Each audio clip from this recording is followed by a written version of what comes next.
கருணாநிதி ஒரு பொய்யான உண்ணாவிரதத்தை தொடங்கி எமது மக்களை பலி கொடுத்து விட்டார் என்ற கவலை இன்றைக்கும் தமிழினத்துக்கு ஈழதேச மக்களுக்கு இருக்கின்றது. இவற்றையெல்லாம் பார்த்து கொண்டிருந்த விஜய் அவர்கள் இவற்றுக்கெல்லாம் சரியான தீர்வை பெற்றுத்தர வல்ல ஒரு சக்தியாக உலகத் தமிழர்களுக்கெல்லாம் தலைவராக இருந்த தேசிய தலைவர் பிரபாகரனை இழந்து நிற்கின்ற தமிழினத்திற்கு ஒரு ஆளுமையுள்ள, ஒரு வல்லமையுள்ள,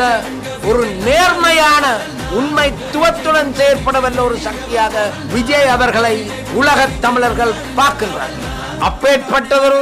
ஆளுமையை, நேர்மையை வருங்காலத்தில் கேவலமான அரசியல் சக்திகளை புறந்தள்ளி நேர்மையான ஒரு நண்பனை இந்த தமிழினம் 2026ஆம் ஆண்டு தமிழக முதலமைச்சராக இருத்தி வைக்க என்ற அசையாத நம்பிக்கையை